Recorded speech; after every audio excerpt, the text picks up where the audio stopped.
easy go.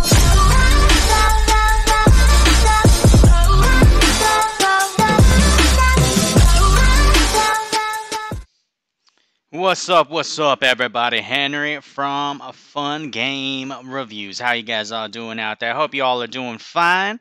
And yes, here comes the comments. Everybody wanted me to do Storm Rider. So here we go. Let's go ahead and make this strategy video for Mr. Storm Rider. As you guys can see down below me right here, we are going to be seeing his glyphs. So, I mean, you guys can see what is possible for him, and we are going to go ahead and make the decision that will show you guys what I feel is the best for Mr. Storm Rider. Alright, guys, so remember, just a disclaimer, I do not disclose anything for special glyphs. I will not in the future at all. These special glyphs are all for people who are definitely spending some decent amount of money.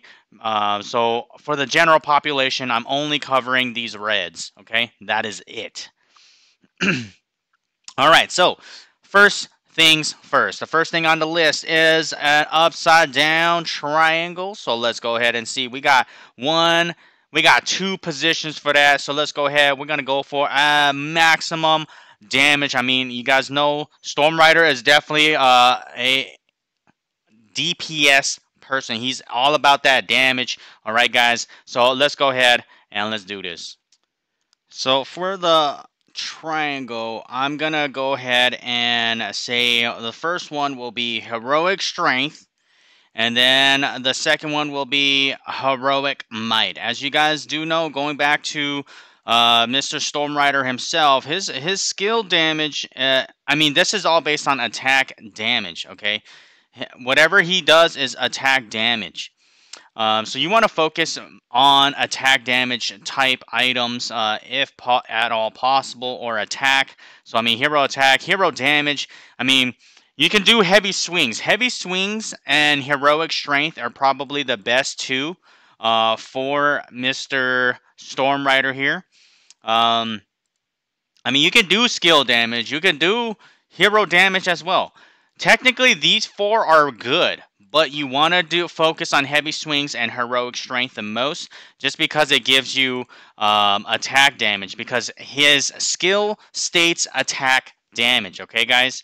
And remember, he is pure damage, DPS, damage per second, okay? And he does AoE, so it does help a ton. Okay, he's not like a nuker, but he does do massive damage across the board. All right, moving into the circles next. The circle, we got two spots for the circles. Let's go ahead. We'll start off with righteous rights. We can do righteous rights on this one. You want to do skill damage. You want to stay survival. You want to survive a little bit more. That damage reduction really is going to help a lot.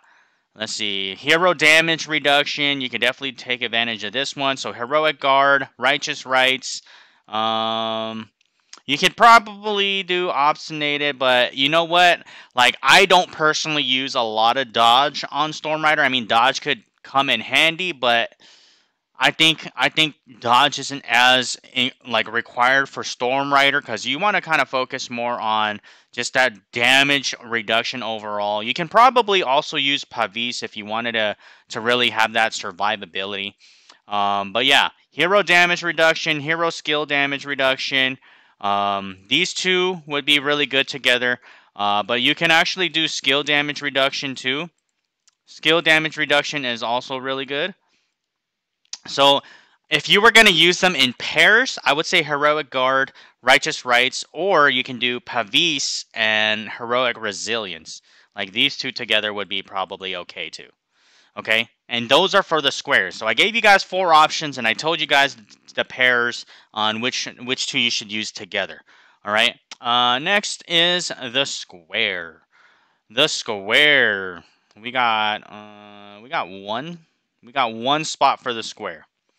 One spot for the square. I would just say, let's go ahead with Equilibrium. Straight up, you want it due to the fact of that attack, that hero attack. Remember, you're trying to get higher attack, okay? You're trying to boost your attack altogether. I think that's it. Like, don't worry about the skill damage reflections. None of these reflections are going to help you because you want to pretty much focus on attack. So yeah, equilibrium. That's it. One choice, one specific one you want to choose. Next is hexagon. Okay, hexagon. You definitely want to use Siege Master because I mean he is a massive attacker. He attacks multiple things at the same time, and on top of that, that little like tornado thing lasts for a good few seconds after the skill has been casted. So doing this will really help with like the base very much. I would actually say Hysteria would be the second best thing here. Basically, because you want to have your Storm Rider be like machine gun status. You want him to be really fast. He does some massive damage. Don't get me wrong, guys. He does insanely massive damage. Okay, if you feel that Siege Master, if you're at the point where you're not that strong and you're not able to clear bases that well, and you're struggling on killing heroes, I would say let's take a step back and don't do Siege Master. Siege Master is more for people who are endgame, who would be more like, okay, I can kill heroes, no problem. I have to focus on killing the base faster. Then let's go ahead with Siege Master. But if you're focusing on trying to kill heroes, let's go with Hysteria. We can go below the belt. Below the belt will definitely help with that initial burst of damage, that destruction. Okay. Another thing you can probably take advantage of is because he is like massive AoE. His skill will cast it across all 5 heroes at the same time. Doing that, you can actually use Defiler as well, reducing their heals, preventing them from healing. Because you're hitting 5 heroes at the same time, all 5 heroes cannot heal at the exact same time because you cast your skill on them. Okay, Defiler can come in handy like crazy. So Hysteria, let's use Hysteria. Bump that up to number 1. Number 2, below the belt. Number 3, Defiler. And then let's quickly glance over these real quick and see if there's something else that would do like wonders, right? The skill casts pretty quickly, so yeah. Death, that's useless. Getting a shield, that's useless. Twist the knife. Twist the knife is more of you always want to do below the belt. Twist of the knife is kind of like you're already killing him. You just want to destroy them faster. It's like whatever. I prefer to have it where you have the higher HP mark. You know, especially if they're healing. So yeah, reduces target's hero damage attack. No, increase attack rate. Yeah, so I did Hysteria, firm footing. So yeah, that is it. So my top 3 choices: Hysteria, Defiler, and below the belt. But it would go in the order of Hysteria, below the belt, Defiler. Okay, 1, 2, and 3. All right, you guys have 2 choices, so you guys can choose 2. Okay, Siege Master, I'm gonna put that in number 4. So that you guys do destroy down the buildings if you have no problem with the heroes. Okay, and last but not least, we're gonna choose the star. The only thing I can tell you right now for the star is let's just go with Life Drinker. Screw everything else.